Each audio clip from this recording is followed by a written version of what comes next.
మహిమ కలుగును గాక. హల్లెలూయా. దేవుని వాక్యం వెళ్దాం. పరిశుద్ధ గ్రంథంలో కొరింథీయులకు రాసిన మొదటి పత్రిక, పౌలు కొరింథీయులకు రాసిన మొదటి పత్రిక 5వ అధ్యాయం 6, 7, 8 వచనాన్ని చదువుకుందాం.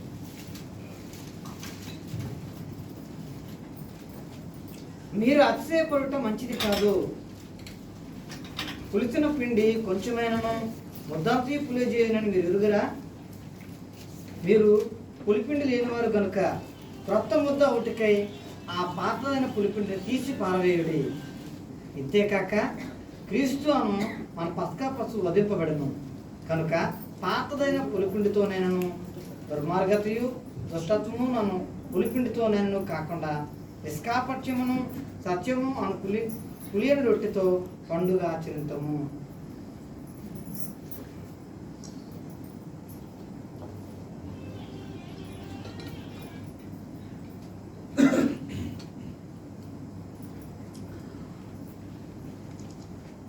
మొబైల్స్ అన్ని స్విచ్ ఆఫ్ చేసుకోండి, లేకపోతే సైలెంట్ పెట్టుకోండి. చిన్న ప్రార్థన. ప్రేమ కనికరం కలిగిన మా దేవాని ఘనమైన గొప్ప నామానికి స్తోత్రాలు. నువ్వు ఏర్పాటు చేసిన నీ దినమందు, పరిశుద్ధపరిచిన దినమందు, ప్రభు దినముగా ప్రతిష్ఠించిన ఈ దినమందు మేము నీ నామముందు ప్రభు ఇలాగున కూడి నిన్ను ఘనపరచడానికి, స్తుతించడానికి మాకు అనుగ్రహించిన అవకాశాన్ని బట్టి నీకు స్తోత్రాలు.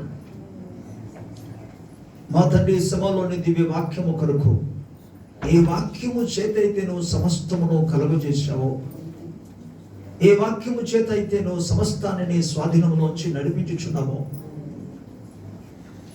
ఏ వాక్యము చేత నువ్వు వెలిగింపచేశావో, వెలుగు కలుగజేశావు, జీవింపచేశావు, సమస్తమును ఉనికిలోనికి తీసుకొచ్చావు, ఆ వాక్యము ద్వారా నీ ప్రజలను సంధించమని వేడుకుంటున్నాను, దర్శించమని బ్రతమాలుకుంటున్నాను. వినగల చెవులు, గ్రహించగలిగిన హృదయాలు అనుగ్రహించమని వేడుకుంటున్నాను. ప్రతి ఒక్కరు ప్రభువా కనులను తెరవమని ప్రార్థిస్తున్నాను. అల్పుడను నీ పాదధులను, నీ దాసులను తండ్రి నీ సులోచన మీరు మరుగుపరిచి నీ ఆత్మాభిషేకం తగిన నింపి మీరు మాట్లాడండి ప్రభు. పరిశుద్ధాత్ముడ సహాయం చేయండి. నీవంతైనా నమ్మదగిన దేవుడు అని స్తుతులు చెల్లించి నీ కృప మీదే ఆధారపడి యేసయ్య నామములో అడిగి పొందుచున్నాము తండ్రి. ఆమేన్. ప్రభువుకి స్తోత్రం. హల్లెలూయా. మన త్రియేక దేవునికి మహిమ, ఘనత, ప్రభావము కలుగును గాక. మన తండ్రి అయిన దేవుని ప్రేమయు, మన ప్రభు అయిన యేసుక్రీస్తు కృప మనందరికీ తోడై ఉండును గాక. ఈరోజు దేవుని పరిశుద్ధ గ్రంథం నుండి కొరింథీయులకు రాసిన మొదటి పత్రిక 5వ అధ్యాయము 6వ వచనం నుండి 8వ వచనం వరకు రాయబడిన భాగం. మీరు అతిశయపడుట మంచిది కాదు. పులిసిన పిండి కొంచెమైనను ముద్దంతయు పులియజేయనని మీరు ఎరుగరా? మీరు పులిపిండి లేనివారు కనుక క్రొత్త ముద్ద ఒకటికై ఆ పాతదైన పులిపిండిని తీసి పారవేయుడి. అంతేకాదు క్రీస్తు అను మన పస్కా పశువు వధింపబడిను గనుక పాతదైన పులిపిండితోనైనను దుర్మార్గతయు దుష్టత్వమునను పులిపిండితోనైనను కాకుండా నిష్కాపట్యమును సత్యమును పులియని రొట్టెతో పండుగ ఆచరించు. పౌలు ఈ విషయాన్ని పరిశుద్ధాత్మ ద్వారా ఆయన తెలియజేస్తున్నప్పుడు గమనించవలసిన విషయం ఏంటంటే, పాత నిబంధనలో దేవుడు ఏర్పాటు చేసిన, ఇశ్రాయేలు ప్రజలకు ఏర్పాటు చేసిన వాటిని ఆయన జ్ఞాపకం చేస్తున్నాడు. పులియని రొట్టెల పండుగ. ఇశ్రాయేలు ప్రజలు సంవత్సరమునకు 3 సార్లు ప్రత్యేకమైన పండుగలు చేసుకునేవారు. ఆ పండుగలో మొదటి పండుగ పులియని రొట్టెల పండుగ. రెండవదిగా కోత అంటే ప్రథమ ఫలముల పండుగ. మూడవదిగా ఫల సంగ్రహం ఒక పండుగ.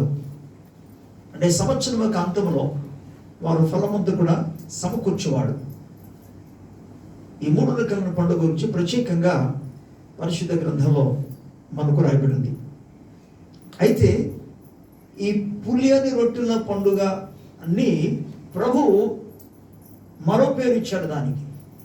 దాని పేరు పస్కా పండుగ. పులియని రొట్టెల పండుగ అనగా పులుపు లేకుండా ఉండాలి. రెండోదిగా పొంగనిదిగా ఉండాలి.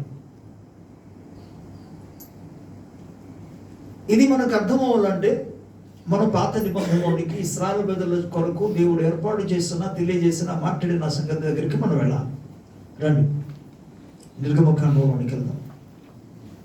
నిర్గమకాండంలో 12వ అధ్యాయం కొన్ని వచనాలు మనం ధ్యానం చేసుకుందాం.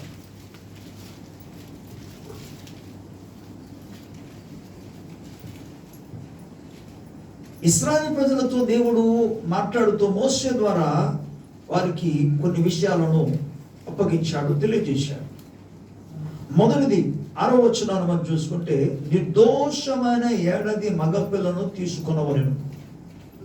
ఈ పులియని రొట్టెల పండుగ సమయంలో ఆచరించవలసిన విషయంలో మొదటిది ఏంటంటే, ఒక నిర్దోషమైన ఏడాది మగపిల్లను తీసుకున్నవలెను. గొర్రెల నుండి అయినను మేక నుండి అయినా సరే వారు తీసుకుని రావాల్సిందంటే నిర్దోషమైన ఏడాది మగపిల్ల తీసుకురావాలి. గొర్రెపిల్ల కావచ్చు, మేకపిల్ల అయినా కావచ్చు. నంబర్ 1, మొదటిది నిర్దోషమైనది.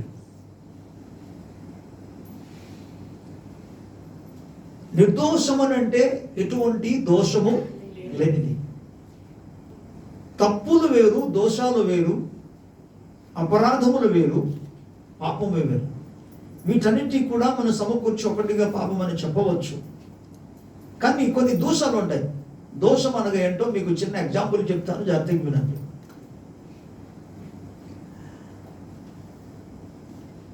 ఇప్పటి కాలంలో క్రొత్త నిబంధన ప్రజలు మనం చెప్పుకోవచ్చు. అనేక మంది కొన్ని విషయాల్లో పొరపాటు చేస్తున్నారు. దోషాల గురించి మాట్లాడుతాను. ఏ విషయం అని అన్న వెంటనే ప్రత్యేకంగా ప్రభువునందు ఒక వ్యక్తి ఎవరైనా మరణించాడు లేదా నిద్రించాడు అంటే మరణించాడు. నిద్రించే వాళ్ళ దగ్గరికి వెళ్తారు, మరణించే వాళ్ళ దగ్గరికి వెళ్తారు, సమాధి దగ్గరికి వెళ్తారు. కొంతమంది స్నానం చేస్తారు, మరి కొంతమంది స్నానం అసలు చేయకుండా మొత్తం బజరంతా తిరిగిన తర్వాత, అంటే ఈ లోపల తనలో ఉన్న అపవిత్రత అంతా కూడా పూర్తిగా మొత్తం ప్రపంచాన్ని అంటించేసిన తర్వాత వచ్చాడు ఇంటికి. తాను ఏమనుకుంటున్నానంటే, because I'm a Christian, I'm holy, నేను క్రైస్తవును కాబట్టి పరిశుద్ధుడను అని అనుకుంటున్నాను. కానీ బైబిల్ లేఖనాలు దానికి ఏమాత్రం కూడా ఏకీవించడం లేదు. అలాగంటే మరి యేసుక్రీస్తు ప్రభువు మరణించిన ఆ చిన్న కుమారుని, యాయేరు అనే గ్రామంలో ఉన్నాక విధవరాలకు కుమారుని ముట్టిన వెంటనే ఏమయ్యారైనా తిరిగి బ్రతికి లేచాడు కదా. అంటే అపవిత్రత అక్కడ లేదు కదా. గత దినాలు మీ జ్ఞాపకం చేశాను, డిఫరెంట్ వ్యత్యాసం తెలియజేశాను. పరిశుద్ధత వేరు, పవిత్రత వేరు అని. పరిశుద్ధత అనేది హృదయానికి సంబంధించింది, మనస్సులకు సంబంధించింది, అంతరంగానికి సంబంధించింది, ఆత్మకు సంబంధించింది. బట్ పవిత్రత అనేది శరీరములకు సంబంధించింది చెప్పాను. ఈ దోషం అన్న వెంటనే గమనించండి, దోషం అనేది బాహికమైనది, అది శరీరానికి సంబంధించింది, ఆత్మకు సంబంధించింది కాదు. ఇప్పుడు ఒక చిన్న గొర్రె పిల్లను తీసుకొచ్చి, ఏడాది గొర్రె పిల్లను తీసుకొచ్చి పస్కా పండుగ చేస్తున్నప్పుడు లేదా పులియని రొట్టెల పండుగ ఆచరించినప్పుడు అది ఎలా ఉండాలన్నాడు? నిర్దోషమైనదిగా ఉండాలి. నేను అందుకే ఈ దోషముల గురించి ఇక్కడికి తీసుకొచ్చాను. సో ఈ చిన్నవాడిని యేసుప్రభు ముట్టిన వెంటనే ఆయన తిరిగి బ్రతికి లేచాడు. దాన్ని బట్టి ఒకసారి ప్రభు స్తోత్రం చెప్తాను. హల్లెలూయా. బ్రతికి లేచాడు, బాగానే ఉంది. కానీ అతడు తిరిగి లేచాడు కాబట్టి అతనిలోనూ అపవిత్రత మాత్రం లేకుండా పోయింది. ఇప్పుడు చనిపోయిన వ్యక్తిని సమాధి చేసిన తర్వాత వస్తారు. సమాధి చేసిన తర్వాత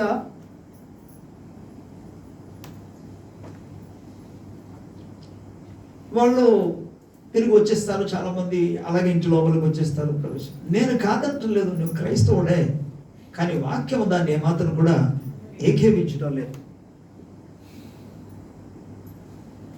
ఎందుకంటే నీవు ముట్టినప్పుడు కానీ తాకినప్పుడు కానీ అది ఏమాత్రం కూడా చనిపోయిన వ్యక్తి తిరిగి లేవలేదు. మనిషి బ్రతుకున్నంత వరకే బహుశా స్నానం చేస్తే పరిశుద్ధుడు, కానీ చనిపోయిన వ్యక్తిని స్నానం చేయించినా అది అపవిత్రమైనది. శవము అన్న వెంటనే అది అపవిత్రమైనది. సో ఒక వ్యక్తి అపవిత్రమైన వాటిని ముట్టుకొని వచ్చినప్పుడు దాన్ని ఏమంటాడంటే దోషము అని పదాన్ని వాడతాడు. దోషం. అందుకే మీరు చూడండి, ఒక్కొక్కసారి ఎవరైనా ఏదో కారణాన్ని బట్టి చనిపోయారనుకోండి ఒక ఇంట్లో, ఆ వ్యక్తి చనిపోయినాక దోషము ఇంటి మీద ఉంటుంది. అందుకే పరిశుద్ధపరచబడాలి. అందుకే నూతనంగా గృహ నిర్మాణాలు చేస్తున్నప్పుడు గృహ ప్రతిష్ఠ కాదు,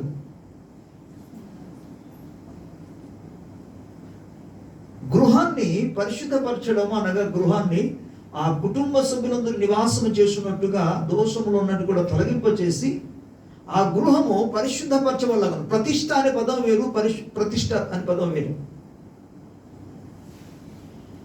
పరిశుద్ధపరచుట వేరు, ప్రతిష్ఠ చేయటం వేరు. బికాజ్ ప్రతిష్ఠ అన్న వెంటనే ఆ మాటకి అర్థం ఏంటంటే ఒక వ్యక్తి కొరకు.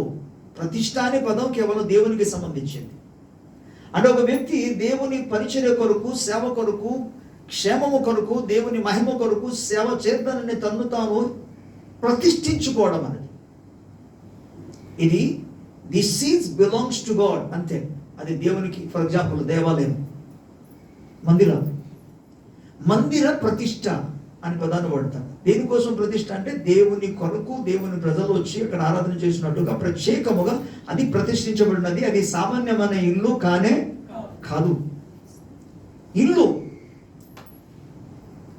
సరే, ఇంకో ఇంగ్లీష్లో దాన్ని ఏమన్నంటే డెడికేట్ ఆర్ డెడికేషన్. ప్రతిష్ఠ చేసుకోవడం అనేది, మన ఇల్లు నిజానికి దేవుని కొరకు ప్రతిష్ఠ చేస్తున్నామా? మన ఇల్లు, మనం నివసిస్తున్న గృహాలు దేవుని కొరకు ప్రతిష్ఠ చేస్తున్నామా?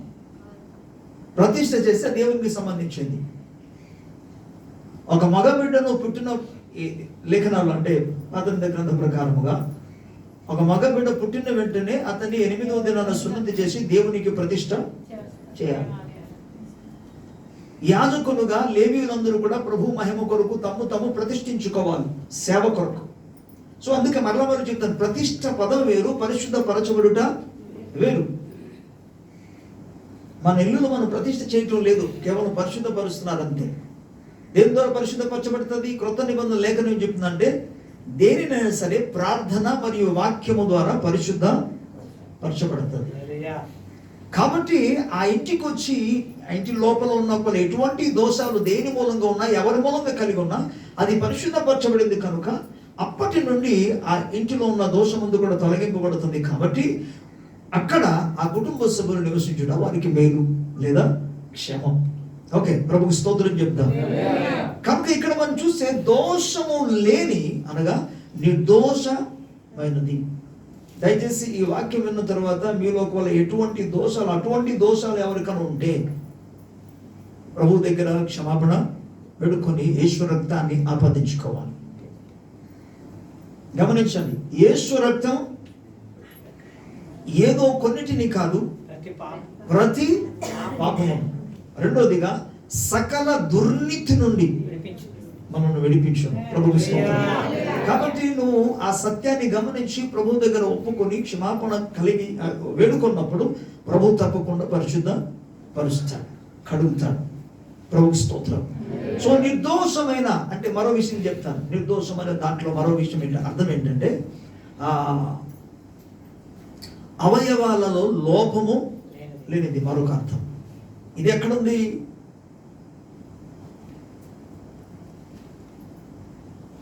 మలాకి గ్రంథంలో 1వ అధ్యాయంలో మనం చదువుకుంటే 6వ వచనం నుండి రాయబడి ఉంటుంది. అందులో దేవునికి ఇశ్రాయేలు ప్రజలను తీసుకొచ్చి అర్పించుచున్న అర్పణల గురించి మాట్లాడుతూ, నేను తండ్రినైతే నాకు రావలసిన ఘనత ఇది, నేను యజమానుడనైతే 6వ వచనం నుండి రాయబడి ఉంటుంది, నేను యజమానుడైతే నాకు భయపడేవాడు ఎక్కడ అని మాట్లాడిన తర్వాత కింద వచనానికి ఒకసారి చదువుకుని వెళ్తాను, వివరించాను కానీ జస్ట్ చదువుకుని వెళ్తాను. రైట్. నా బలిపీఠం మీద అపవిత్రమైన భోజనం మీరు అర్పించుచు, మీరు చూసారా, అపవిత్రమైన భోజనమును అర్పించుచు ఏమి చేసి నేను అపవిత్రపరచమని మీరందరూ యెహోవా భోజన బలను నీచపరిచినందు చేతనే కదా గుడ్డిదాన్ని తీసుకొని బలిగా. గమనించండి, ఇప్పుడు ఎలాంటి వాటిని తీసుకొచ్చి అర్పిస్తున్నారు? గుడ్డిది. అది దోషము కాదా? ఇప్పుడు ఏమన్నాడు? నిర్దోషమైనది కావాలి కదా. అక్కడ ఏమొచ్చింది? దోషం కనపడింది. ఇప్పుడు కుంటిదైనా రోగము కలిగిన అర్పించినప్పుడు అది దోషము కాదా? వాటిని అధికారి నీకు ఇచ్చినాడలా అంగీకరిస్తాడా? నీకు దయచూపునా? చూడండి, చాలా అంగీకరించినా. ఓకే ఓకే, ఇక్కడ మీకు అర్థమైంది చాలు. ఇక్కడ దోషమును గురించి మాత్రం మీకు జ్ఞాపకం చేస్తున్నా. సో నిర్దోషమైనది అనగా బాహ్యంగా ఎటువంటి లోపము లేనిది, ఆరోగ్యకరమైనది, అది ఒక అర్థం. సో ప్రియులారా, అటువంటిది ప్రభువు సముఖములో వారు తీసుకొచ్చి పస్కా పశువుగా, లేకపోతే పస్కా పశువుగా వాటిని వధించి వారు భుజించాలి. ఇక భుజించే ఆహారమును గురించి మాట్లాడుతూ పులియని రొట్టెలు అన్నాడు. అంటే అందులో ఏమనకూడదు? పులుపు ఉండకూడదు, అలాగే పొంగనిదై ఉండాలి. పులియకూడదు, పొంగకూడదు, రెండు విషయం చెప్పాడు. పులుపు నువ్వు గురించి మాట్లాడితే సరే, వీటి గురించి మనం ముందుకు వెళదాం. వీటి గురించి ప్రభు మాట్లాడుతూ ఒకసారి మనం 17, 19 వచ్చిన మనం చదువుకున్నాం. పులియని రొట్టెల పండుగను మీరు ఆచరింపవలను, ఈ దినమందే నేను మీ ఆ సమూహములకు ఐగుప్తు దేశం నుండి వెలుపలకు రప్పించిందని గనుక మీరు తలములను ఈ దినము ఆచరింపవలను, ఇది మీకు నిత్యమైన కట్టడగా ఉండును. దానిని ఆచరిస్తూ యేసుక్రీస్తు ప్రభువు కూడా దాన్ని అనుసరించిన మనకు క్రొత్త నిబంధనలు కనబడతాయి. ఎందుకంటే ఇశ్రాయేలు ప్రజలకు ఇది నిత్యమైన కట్టడ. మరో స్థలంలో అన్నాడు నిత్య నిబంధన అనే పదాన్ని కూడా వాడాడు. పిల్లరా, వీటిని గురించి ఎలాగో దీన్ని పుచ్చుకోవాలో వాటిని గురించి కూడా మీకు తెలియజేస్తాను. చూడండి. సో మొదటిది ఎలా ఉండాలి? నిర్దోషమైనదిగా ఉండాలి. ఆ తర్వాత మనం చూస్తే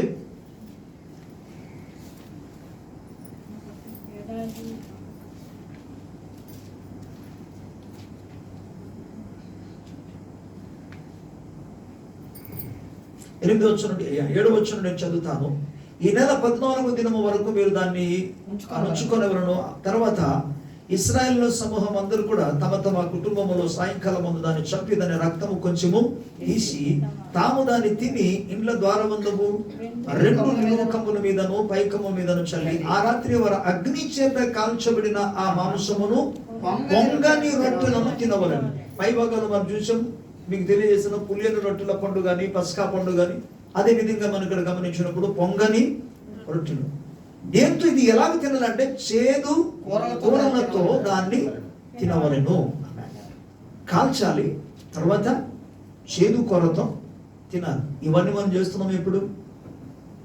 చేయటం. ఇప్పుడు కావాల్సింది చేదు కూర కాదు,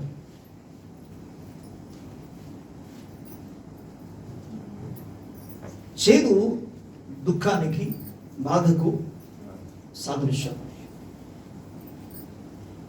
ప్రతి క్రైస్తవుడు దేవుని ప్రభు యొక్క బల్లలోనికి లేతే పస్కా పండుగను ఆచరిస్తున్న ప్రతి ఒక్కరు కూడా ఆ బల్లలో దగ్గరికి వచ్చేటప్పుడు ఆ వ్యక్తి తనను తాను దేవుని సముఖములో దుఃఖించాలి అనగా పశ్చాత్తాపం చెందాలి. నేను దినాన దేవుని వాక్యంలో 42వ కీర్తనలో జ్ఞాపకం చేశాను. దేవుని మందిరానికి, దేవుని సన్నిధికి నేను ఎప్పుడు వెళ్ళేదనా అనే ఆశతో ఆయన ఎటువంటి స్థితిలో ఉన్నాడంటే ఆయన మాట్లాడుతున్నాడు, నా ప్రాణమా నాలో నీవు ఎలా కృంగి ఉన్నావు. అంటే దేనికోసం కృంగిపోతున్నాడు ఆయన? దేవుని సన్నిధినికి నేను వెళ్ళలేకపోయానే అనే భావం కలిగి ఆయన కృంగిపోతున్నాడు. చూసారా, దేవుని సన్నిధి కొరకైనాక హృదయంలో ఉన్న వేదన మనకు కనబడుతుంది. కోరాహు సంతతి హృదయంలో ఉన్న వేదన. వెళ్ళలేకపోయానని, దేవుని సన్నిధి దేవుని మందిరానికి వెళ్ళలేకపోయానని, దేవుని నేను దర్శించలేకపోయానని, అయ్యో నేను ఎప్పుడు వెళ్ళేదనా అంటున్నాడు. అంతకుముందు గత కాలంలో ఆయన ప్రభు సన్నిధికి వెళ్ళిన విషయాన్ని జ్ఞాపకం చేసుకుంటూ ఆయన హృదయంలో కృంగిపోతున్నాడు, కృషించిపోతున్నాడు. అందుకే తనను తాను మరలా ఆయన బలపరుచుకుంటున్నట్టున్నాడు. నా ప్రాణమా, నాలో నువ్వు ఎలా దేవుని యందు నిరీక్షణ కలిగి ఉంటుంది. ఎందుకంటే ఆయనే నాకు రక్షణకర్త ఉన్నాడు, ఆయనే నా దేవుడు, నేను అది స్తుతిస్తాను. పిల్లరా, ఇక్కడ దేవుని సన్నిధిని గుర్చిన వేదన తనలో రగులున్నట్టుగా కనబడుతుంది. ఇప్పుడు ప్రభు బల్లలో లేకపోతే పస్కా పండుగను ఆచరిస్తున్న మనలో కూడా దేనికోసం కేవలం దేవుని సన్నిధికి వెళ్ళలేకపోయినందుకు, దేవుని సన్నిధి పోగొట్టుకున్నందుకు, ఒకరోజు ఆయన తప్పిపోయినందుకు ఎంత బాధ వేదన కలిగి ఉన్నప్పుడు, దేవుని దృష్టికి ప్రతికూలమైనది వ్యతిరేకమైన పనులు చేస్తున్నప్పుడు మనం ఎంతగా పశ్చాత్తాపము కలిగి ప్రభు యుద్ధకు రావాలో మీరే ఆలోచించండి. దుఃఖించవలసింది దేనికోసం? దైవికమైన వాటిని మనం పోగొట్టుకున్నప్పుడు దుఃఖించాలి. దైవ సన్నిధి మనం పోగొట్టుకున్నప్పుడు దుఃఖించాలి. దైవ ఆజ్ఞలకు వ్యతిరేకముగా జీవించినప్పుడు మనం దుఃఖించాలి. దైవ చిత్తమునకు లోబడకుండా బ్రతుకుతున్నప్పుడు దేవుని సముఖంలో మనం దుఃఖించాలి. కనుక ఇక్కడ చేదు కారేజ్ నథింగ్ బట్ దేవుని సముఖములో మనం పశ్చాత్తాపము కలిగి దుఃఖముతో. అందుకే పౌలు కొరింథీ పత్రికలో రాస్తే ఏమన్నాడంటే, ఒకసారి అవచనం చూద్దాం, మళ్ళీ ఇక్కడికి వద్దాం. కొరింథీయులకు రాసిన పత్రికలో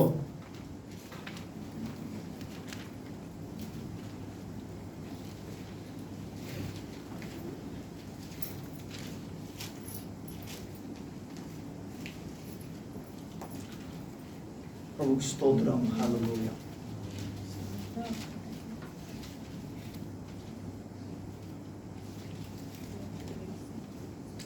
కొరింథీయులకు రాసిన 2వ పత్రిక 7వ అధ్యాయం 9వ వచనం నేను చదువుతా. మీరు దుఃఖపడితేరని సంతోషించడం లేదు, కానీ మీరు దుఃఖపడి మారు మనసు పొందితేరని ఇప్పుడు సంతోషించుచున్నాను. ఏలనగా ఏ విషయములోనైనాను మా వలన మీకు నష్టము పొందకుండుటకై దైవ చిత్తానుసారముగా దుఃఖపడిరి. దైవ చిత్తానుసారమైన దుఃఖము రక్షణార్థమైన మారు మనస్సును కలగజేయును. ఈ మారు మనస్సు దుఃఖమును పుట్టించదు, అయితే లోక సంబంధమైన దుఃఖము మరణమును కలగజేయును. పిల్లరా, ఈ యొక్క 9-10 వచనాలు మనం జ్ఞాపకం చూసుకున్నప్పుడు అపోస్తలుడైన పౌలు రాసిన పత్రికను బట్టి కొరింథీలో ఉన్న సంఘంలో కొంతమంది కొద్దిగా ఇబ్బంది పాలయ్యారు. ఎందుకంటే వారి ప్రవర్తన, వారి యొక్క క్రియలు, వారి యొక్క జీవిత విధానాలన్నీ కూడా గమనించినప్పుడు చిన్న తేడాగా కనబడింది. వారు దైవ వాక్యమునకు, దైవ చిత్తమునకు, దైవ సంకల్పానికి వ్యతిరేకముగా అవిధేయులుగా జీవిస్తున్నారనే సత్యాన్ని పౌలు ఆత్మలు గ్రహించి వారికి ఒక పత్రిక రాశారు. అలాగే ప్రవర్తించడం సరైనది కాదు, మీలో కొంతమంది దైవ వాక్యానికి వ్యతిరేకంగా జీవిస్తున్న నాకు తెలిసింది కనుక ఇలా రాస్తున్నాను, మీరు మారు మనసు పొందాలి అన్నప్పుడు ఈ తప్పు చేసిన వాడికి ఎక్కడైనా సరే బాధగా ఉంటుంది. వాడు చేసిన తప్పును గురించి వాళ్ళు చెప్పిన వెంటనే. అందుకే ఈ కొరింథీ సంఘంలో ఉన్న వారు కూడా బాధపడ్డారు, దుఃఖపడ్డారు. కానీ పౌలు ఏమంటాడు తెలుసా? నేను రాసిన పత్రిక మూలంగా మీరు దుఃఖించారన్నమాట నాకు వాస్తవమే తెలిసింది, నిజమే. కానీ మీరు దుఃఖించినందుకు నేను సంతోషించడం లేదు. కానీ నేను ఎందుకు ఆనందిస్తున్నాను అంటే మీరు దుఃఖించి మారు మనసు పొందారు కాబట్టి. Praise the lord. అందుకే మళ్ళీ ఏమంటాడంటే దైవ చిత్తానుసారమైన దుఃఖము రక్షణార్థమైన మారు మనసు కలుగజేస్తుంది. ఇక్కడ ఈ చేదు కోరానుగా చేదు స్వభావాన్ని గురించి మాట్లాడుతున్నప్పుడు, చేదును గురించి తెలియజేస్తున్నప్పుడు దైవ చిత్తానుసరమైన దుఃఖముతో, అంటే లోతైన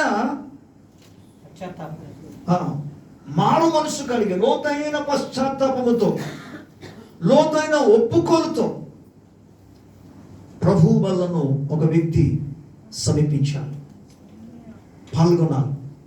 లోతైన దుఃఖముతో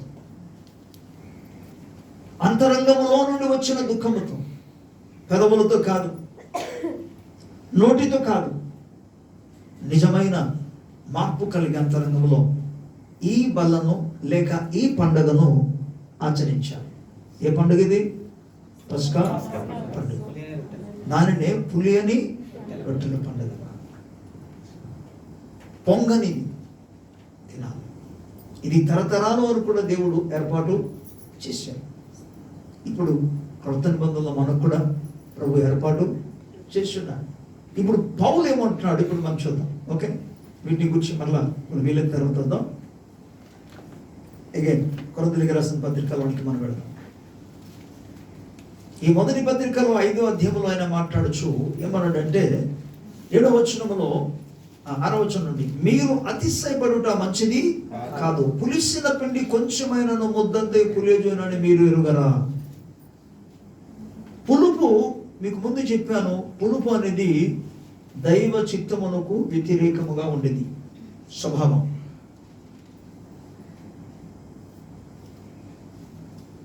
వాక్యమునకు వ్యతిరేకమైన స్వభావం. ఇందులో మాట్లాడుతామంటాడంటే ఈ పులుపు అనేది అంటే దైవ చిత్తానికి ప్రతికూలమైనది కానీ వ్యతిరేకమైనది కానీ స్వభావము ఎవరిలోనే ఉన్నా ఒకటి ఉంటే పర్వాలేదులే అనడానికి వీలు లేదు. ఎందుకు అంటే ఇక్కడ ఏమంటాడు, పులుపు కొంచెమైనను సరే ముద్దంతా కూడా అది పులుపుగా మార్చేస్తుంది. అందుకే కొంచెము కదా అంటే ఆ మాటకు అర్థం ఏంటి? చిన్నది కదా పర్వాలేదని అనడానికి వీల్లేదు అంటున్నాడు. మిగిలిన వాటి గురించి అతిశయిస్తున్నారు. ఏమని అతిశయిస్తున్నారు? వాళ్ళే చిన్నది కదా, కానీ మిగిలిన ప్రాంతం కూడా బాగానే ఉన్నాను కదా, నేను బాగానే ఉన్నానని చెప్పుకుంటూ చాలా మంది అతిశయిస్తున్నారని పదాన్ని ఇక్కడ వాడాడు. అయితే ఆ విధంగా మీరు అతిశయించుట మంచిది కాదు. మరి ఏం చేయాలో మీరు చూడండి. మీరు పులిపిండి లేనివారు కనుక క్రొత్త ముద్ద అవుటకై ఆ పాతదైన పులిపిండిని తీసి పారవేయండి. ప్రభుకి స్తోత్రం. పాతదైన పులిపిండి అనగా ప్రాచీన స్వభావములు, ప్రాచీన ఆలోచనలు, ప్రాచీనమైన స్వభావాలు అనగా శరీర కార్యములు, ప్రాచీన స్వభావాలు అనగా లోక ఆచారాలు. ఇంతకు మునుపు ఆచరిస్తూ వచ్చిన ప్రతి ఆచారాలన్నీ కూడా విడిచి పెట్టాలి. అది విడిచిపెడితే కదా కొత్తదవుతుంది. 7వ వచనం మనకేం చెప్తుందంటే, మీరు పులిపిండి లేనివారు కనుక క్రొత్త ముద్ద అవుటకై ఆ పాతదైన పులిపిండిని తీసి పారవేయుడి. అంతేకాక క్రీస్తును మన పస్కా పశువు వధింపబడిన క్రీస్తు యేసు ప్రభువారు మన అందరి నిమిత్తం ఆయన పస్కా పశువుగా వధింపబడ్డాడు. ఇటువంటి వాడు యేసు క్రీస్తు ప్రభువారు. అందుకే రక్తమును గురించి మన పదం వాడుతాం బైబిల్లో ఉన్న వాటిని. ఏమని? నిర్దోషమైన రక్తం, నిష్కళంకమైన రక్తం, నిరపరాధక రక్తం, పరిశుద్ధమైన రక్తం వాడతాం కదా. ఆ రక్తం కాదు, యేసు ప్రభువారు నిర్దోషి అయిన వాడు, యేసు ప్రభువారు నిరపరాధి, యేసు ప్రభువారు నిష్కల్మషము కలిగిన వాడు. అందుకే ఆయన రక్తము నిర్దోషమైనది, నిరపరాధమైనది, నిష్కలంకమైనది, పరిశుద్ధమైనది. ఈ రక్తము ప్రతి పాపమును కడిగి సకల దుర్నీతి నుండి మనల్ని పవిత్రులుగా చేయగలదు. దేవునికి స్తోత్రం. హల్లెలూయా. సో ఇప్పుడు వధింపబడింది ఎవరు? నిర్దోషముగా ఎంచబడిన దేవుని కుమారుడైన దేవుని గొర్రె పిల్లగా యేసు క్రీస్తు ప్రభువారు వధింపబడ్డాడు కనుక పిల్లరా దాన్ని పుచ్చుకోవడానికి, ఆ పండుగ ఆచరించడానికి విడిచిన ప్రతి ఒక్కరు కూడా తమను తాము సిద్ధపరచుకోవాల్సిన అవసరత ఉంది. అందుకే పౌలు కొరింథీయులకు రాసిన పత్రికలను మాట్లాడుతూ ఏమంటే, మీరు ఎవరైనా సరే ప్రభు బలకు సమీపించడానికి వెళుచున్నప్పుడు మొదట తమను తాము విమర్శించుకోవాలన్నాడు. విమర్శ మనం చేసుకోవాలి. 3 విషయాలుగా దినాలు జ్ఞాపకం చేసిన లేఖనంలో ఉంది. 1, తనను తాను విమర్శ చేసుకున్నవాడు ధన్యుడు. తనను తాను విమర్శ చేసుకోకపోతే మనుషులు అతన్ని విమర్శ చేస్తారు. ఆయన రెండో విమర్శలో కూడా నేను అనుకుంటాను కొంత మట్టుకు మంచిది అనుకుంటా. రెండో విమర్శ కూడా మనుషులు విమర్శ చేసినప్పుడు ఆ విమర్శ కూడా లోబడకపోతే చివరికి దొరికిపోతాడు. ఫైనల్ విమర్శ ఎవరి చేత తెలుసా? దేవుని చేత. ఈ మూడిట్లో ఏది శ్రేష్టమైనది, ఏది మంచిది? అసలు వ్యక్తిగతంగా మనలను మనమే విమర్శ చేసుకోవడం మంచిది. దానికంటే మించిన మంచి పద్ధతి, మంచి మార్గం మరొకటి లేదు ప్రియులారా. మనలను మనమే విమర్శ చేసుకోవడం. కానీ మనకు అలవాటు అయిపోయింది మన గురించి మనం విమర్శ చేసుకుంటే కంటే ఇతరులను విమర్శ చేయడమే మనకు అలవాటు అయిపోయింది. చాలా మందికి అదే అలవాటు. ఇది చాలా బాధాకరమైన విషయం.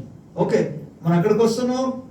దేవుని యొక్క పస్కా పండుగ ఏర్పాటు చేసిన పండుగను ఆచరించబోతున్న కనుక పులియని రొట్టెల పండుగ సమయంలో ఎటువంటి పులుపు లేనిది మనం భుజించాలి. మనలో పులుపు లేకుండా జాగ్రత్తగా చూసుకోవాలి. అందుకే పౌలు అన్నాడు, విమర్శ చేసుకోండి. విమర్శ చేసుకోకపోతే చాలా నష్టాలు ఉన్నాయి. ఇప్పుడు అందులో ఏంటి నష్టాలు? పౌలు రాస్తూ కొరింథీయులకు రాసిన పత్రికలో 11వ అధ్యాయంలో 22వ వచనం నుండి మనం చదువుకుంటే ప్రభు బలుల గురించి మాట్లాడుతూ వచ్చారు. కింద వచనానికి అలాగే చదువుతూ వెళుతూ ఏమంటాడంటే, మీరు విమర్శ చేసుకోకుండా తీసుకోవడం మూలంగానే మీరు అనేక మంది బలహీనులను రోగులనై ఉన్నారు. చాలా మంది నిద్రించుచున్నారు, ఇంకా కొంతమంది నిద్రిస్తున్నారన్న. అయితే మనలను మనమే విమర్శ చేసుకుని ఎడలా తీర్పు పొందక పోదుము. దేవునికి స్తోత్రం. హల్లెలూయా. వీళ్ళరా ఇటువంటి విమర్శ చేసుకుంటూ, అంటే ఇతరులు కాదు, తామే ప్రతి దినము కూడా విమర్శ చేసుకుంటూ ప్రభు బలలో అనగా పస్కా పండుగను ఆచరించారు కనుక ఆది సంఘము దినదినము పరిశుద్ధపరచబడి పరిశుద్ధతలో నుండి ఇంకా అధిక పరిశుద్ధతలోనికి వారు వెళ్ళగలిగారు. దేవుని శక్తి, దేవుని ఆత్మ కార్యాలు బలంగా జరగడం మనకు కనబడుతుంది. ఇప్పటి కాలంలో అవన్నీ జరగటం ఎందుకు అనగా విమర్శ సరైనది కాదు. సరైన రీతిలో విమర్శ చేసుకోవటం లేదు. తమను తాము. ప్రభుకి స్తోత్రం చెప్దాం. ఏంటిది? ఏ విషయంలో విమర్శ చేసుకోవాలి? కింద వచనాలు మనం చూసుకుందాం. మళ్ళీ కొరింథీయులకు రాసిన పత్రిక 5వ అధ్యాయంలో 7వ వచనం 8వ వచనంలోనికి మనం 8వ వచనం చూసుకుందాం. గనుక పాతదైన పులిపిండితోనైనను అనగా దుర్మార్గతయు దుష్టత్వమును అను పులిపిండితోనైనను కాకుండా నిష్కాపట్యమును సత్యములను పులియని రొట్టెతో పండుగ ఆచరిస్తున్నాడు. పాత పులిపిండి అనగేంటి? దుర్మార్గత అనే పదాన్ని వాడి. దుష్టత్వము, దుర్మార్గము, అది సత్మార్గము కాదు.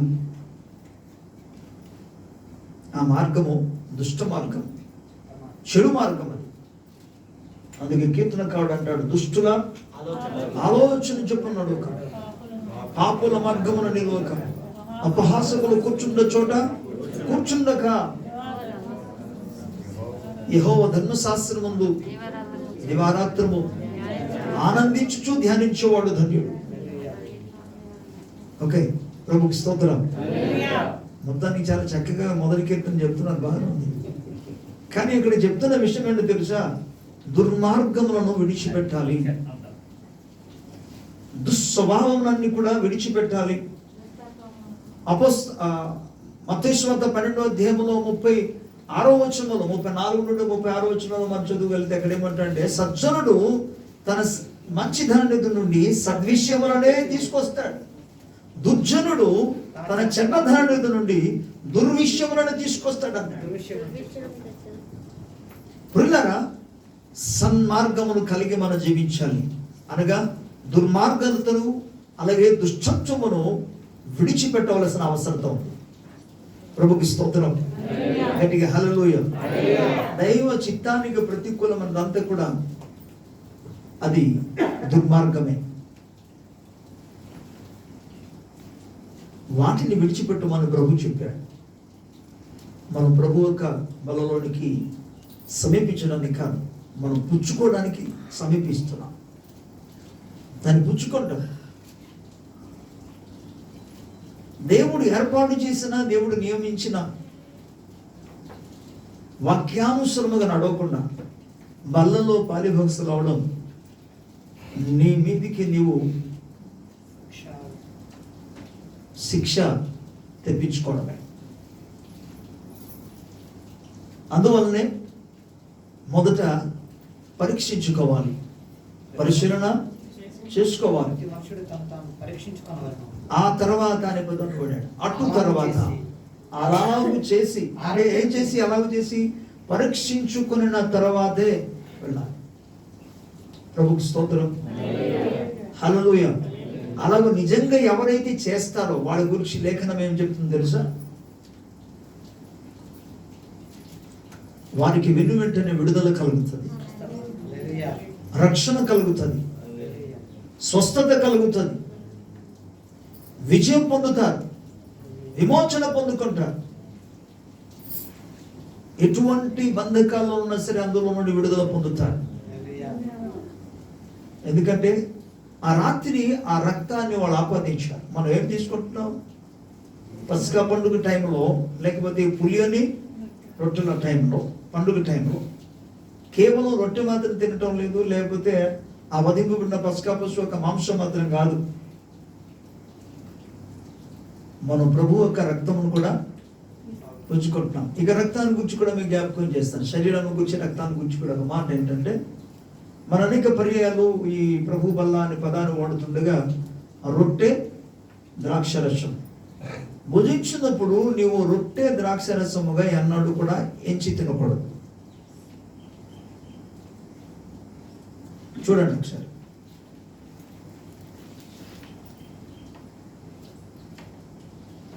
పదకొండో అధ్యాయం, కొరింథీయులకు రాసిన మొదటి పత్రిక 11వ అధ్యాయం.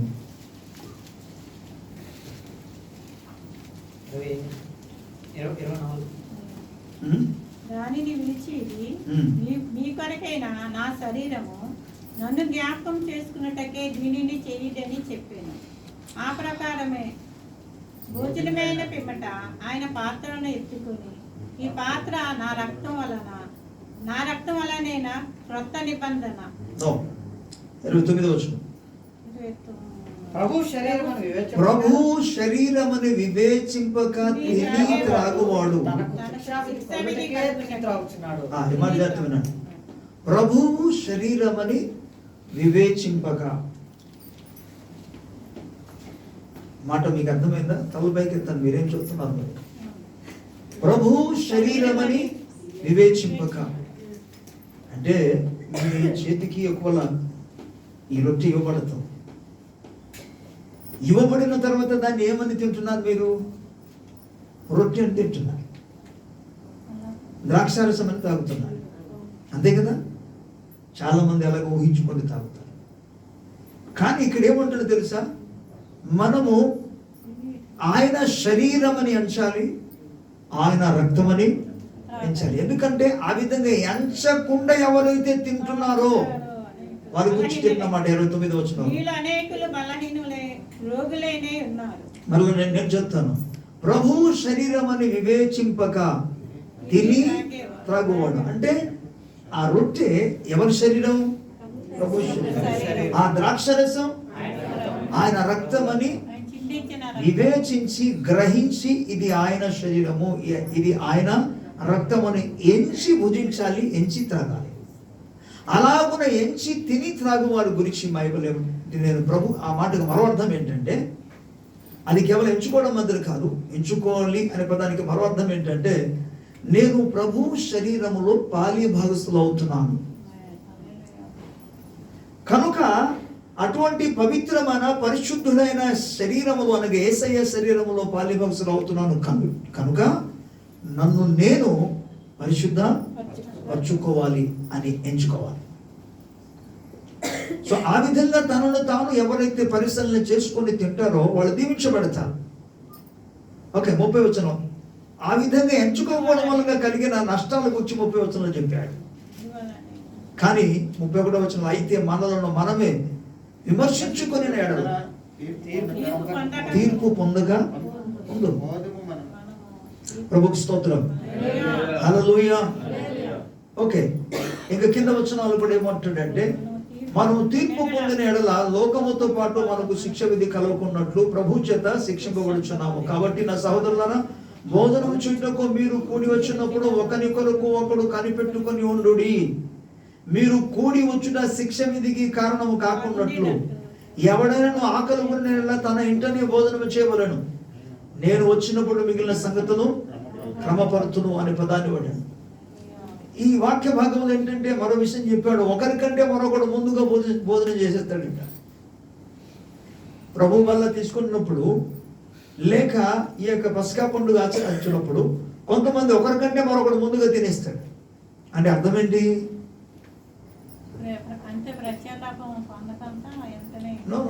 అర్థం అది కాదు.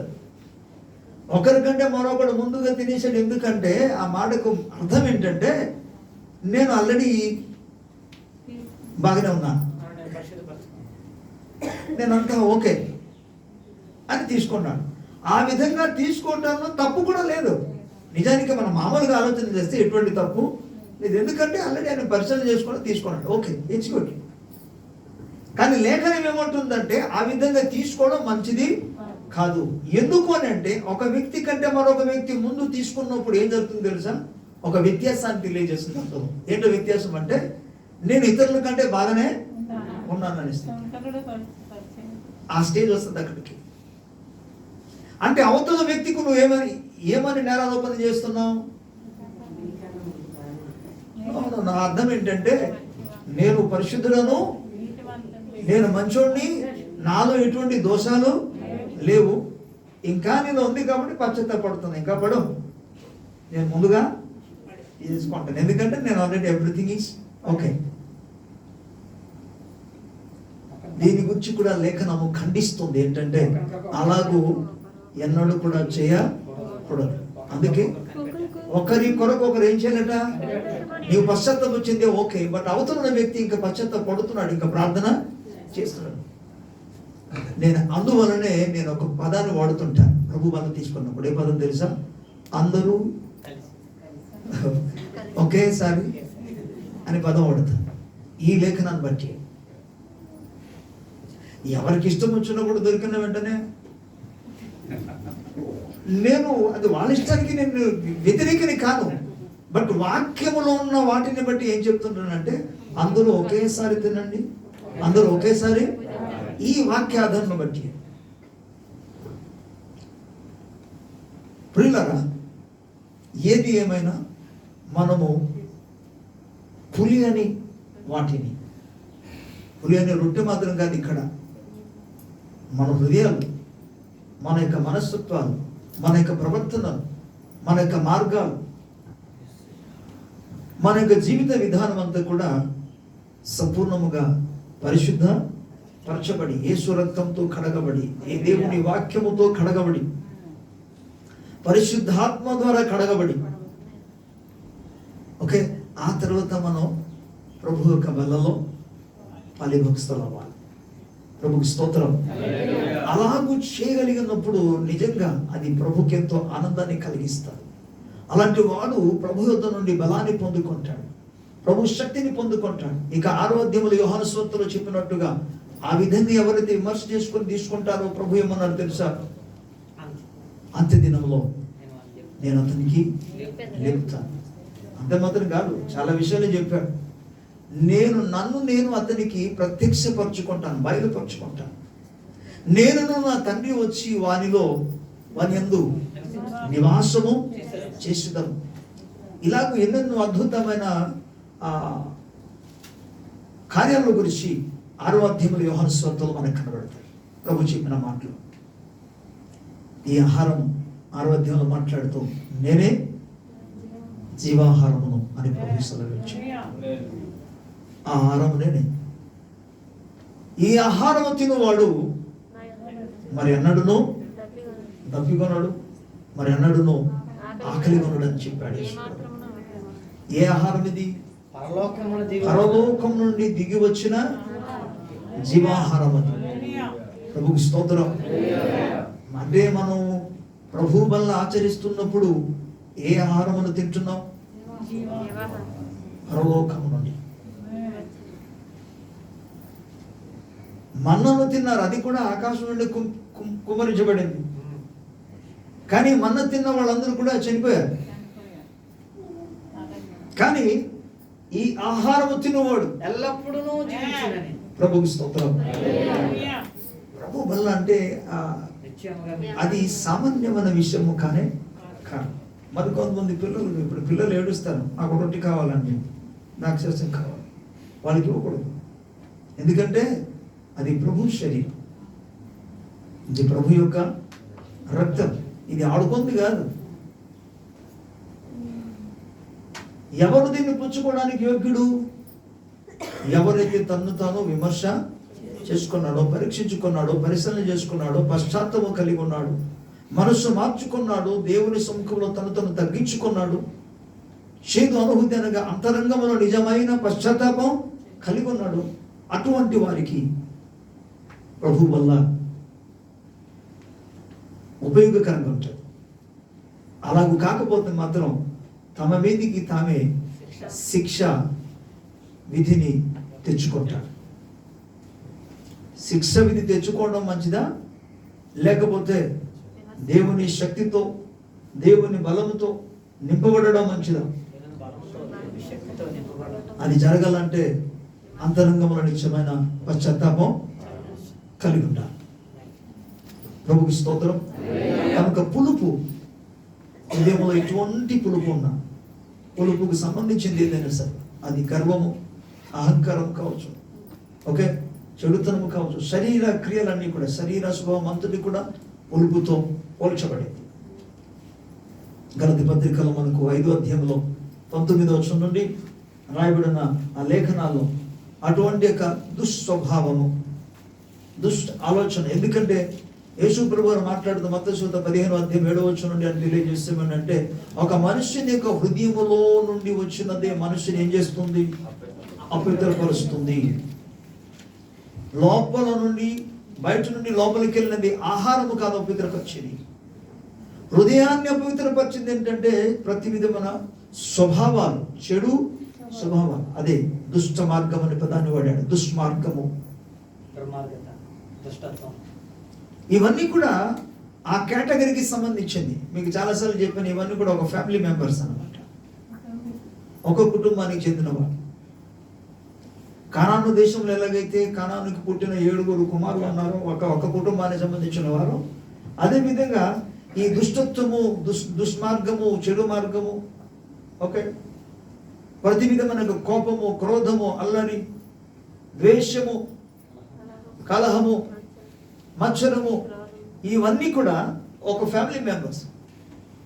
ఒకడు ఉన్నాడంటే ప్రాబ్లం. ఎందుకంటే ఇక్కడ కొరింథీ పత్రికలో మనం చదువుకున్న 5వ అధ్యాయంలో చదువుకున్న విషయం 6వ వచనంలో ఏం చదువుకున్నామంటే, పులిసిన పిండి కొంచెమైనా సరే ముద్దంతా కూడా పులుపుగా చేసేస్తారు. అందుకని ఒక్క స్వభావం ఏదైనా ఉన్నా సరే, దుష్టుని యొక్క స్వభావం ఏదైనా ఒక్కటి ఉన్నా, వాటిని మనం పెరిగి పారవేయాలి, దాన్ని కడిగాలి, పూర్తిగా తీసివేయాలి. ప్రభుకి స్తోత్రం. సంఘ విడల్లో కూడా అటువంటి వాళ్ళు ఎవరైనా ఉన్నా సరే, దైవ వాక్యానుసారముగా వారిని మనం బోధించి వారిని బాగు చేయవలసిన అవసరం ఉంది. సంఘానికి అవసరం. ఎందుకంటే ఒకరి మూలంగా మిగతా వాళ్ళందరూ కూడా, సామెతల గ్రంథంలో అంటాడు ఏమని, చెడిపోయిన వ్యక్తి ఒకడు ఉంటే చాలు, మొత్తం అందరినీ. పిల్లరా, అందుకని ఈవెన్ విశ్వాస విషయంలో కూడా, అందుకే ఒక్కొక్కసారి తప్పుడు బోధ కూడా అనేక మందిని దేవుని వాక్యం నుండి మార్గం తొలగిస్తారు, తప్పుడు బోధ బోధించినప్పుడు కూడా. సో దైవ వాక్య ఆధార ప్రకారంగా మనల్ని మనం పరిశీలన చేసుకుందాం. ప్రతి పులుపును తీసి పారివేద్దాం. అలాగే పొంగనిది అన్నాడు కదా, పొంగు అన్న వెంటనే అర్థం ఏంటి?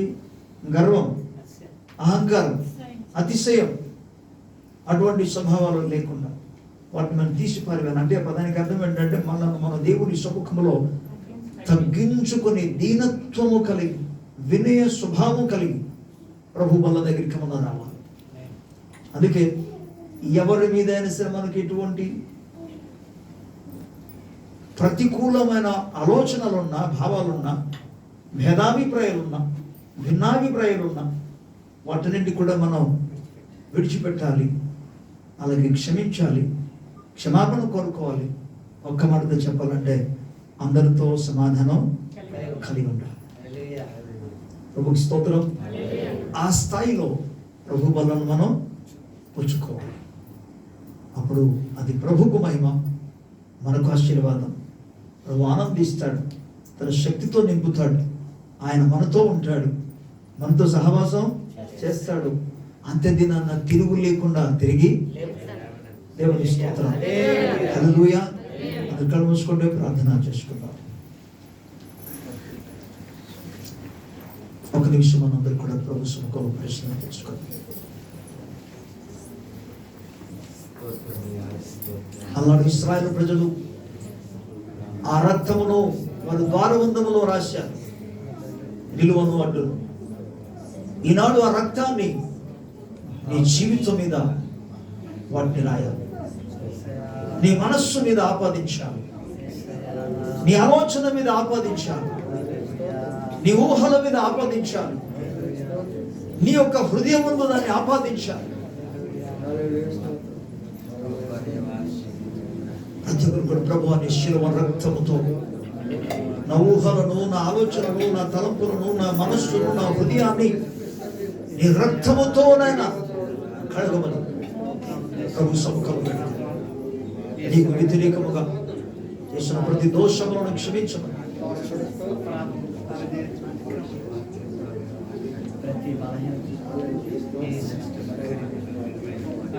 ఇతరులను వేలెత్తి చూపించడం, ఇతరులను ఈజీగా విమర్శ చేయడం, ఈ స్వభావాలన్నిటి విషయంలో ప్రభు దగ్గర మన క్షమాపణ వేడుకోండి.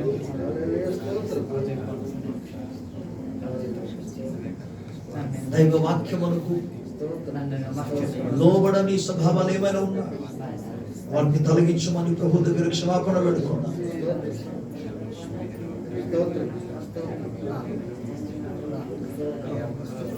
దైవ చిత్తమునకు ప్రతికూలమైన స్వభావాలు ఏమున్నా వాటిని తీసేమని ప్రభు దగ్గర అడుగుదాం.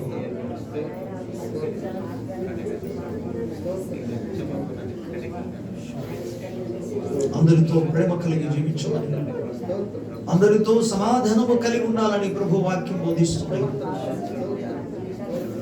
ఎటువంటి పులుపు ఉన్నా సరే వాటిని మనం తీసి పారవేయాలి.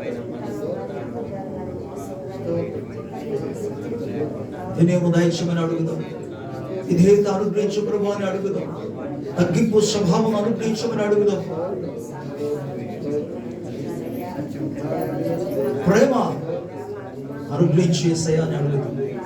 క్షమాగుణాన్ని దయచేయమని అడుగుదాం.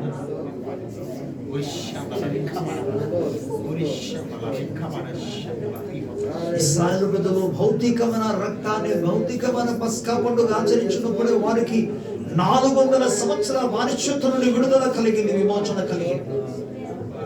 ఈనాడు దానికంటే శ్రేష్టమైన పస్కా పశువుగా క్రీస్తు యేసు ప్రభువైన మన కొరకు దింపబడి ఉండగా ఆయన రక్తము మన జీవితాల మీద ఆపాదించుకొని ఆయన యొక్క శరీరము భుజించినప్పుడు ఎంత గొప్ప విమోచన విడుదల కలుగుతుంది. లోకం మీద మనకు అద్భుతమైన విడుదల, లోకం మీద మనకు అద్భుతమైన విజయం కలుగుతుంది. శారీరకంగా రోగులైన వారు స్వస్థత పొందుతారు,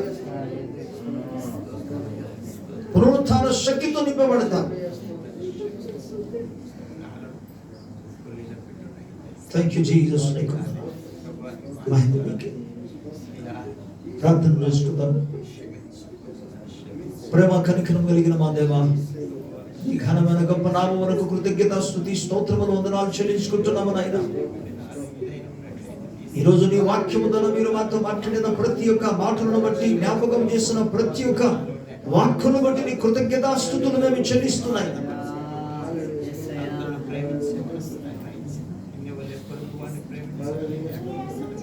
హృదయంలో ఎటువంటి చేదులు లేకుండా,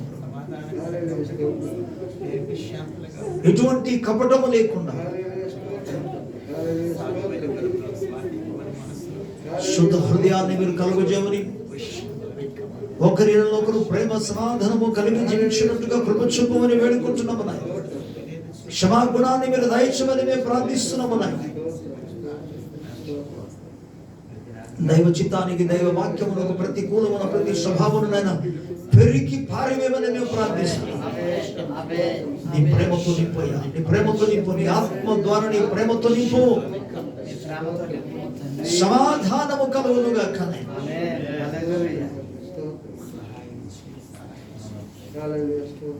పరిశుద్ధాత్మ ద్వారా ఐక్యమును కలుగజేయి. కుటుంబ సభ్యులలో ప్రేమ సమాధానమును అనుగ్రహించు. సంఘ బిడ్డల మధ్య ప్రేమ సమాధానమును అనుగ్రహించు నాయన. నిజమైన పశ్చాత్తాపమును అనుగ్రహించి నీ శరీరమును తిని నీ రక్తమును త్రాగునట్టుగా కృప చూపు. ఆయన విడిపుచ్చుకొనుచుండగా యేసయ్యా నీ పునరుత్థానము యొక్క శక్తి ప్రతి ఒక్కరిలో ప్రవహింపచేయమని బ్రతిమాలుకుంటున్నాను. నీ జీవమును ప్రతి ఒక్కరిలోనికి ప్రవహింపచేయమని బ్రతిమాలుకుంటున్నాను. నీ రక్త ప్రవాహమున ప్రతి ఒక్క రక్త కణాలలోనికి ప్రవహింపచేయమని వేడుకుంటున్నాను. ప్రతి ఒక్కరికి నర నరాల్లోనికి నీ రక్తమును ప్రవహింపచేయమని వేడుకుంటున్నాను. శిరస్సు మొదలుకొని పాదాల వరకు నీ రక్త ప్రవాహమునైనా ఈ క్షణమే ప్రవహించి పరిశుద్ధపరచబడుదురుగాకనైనా.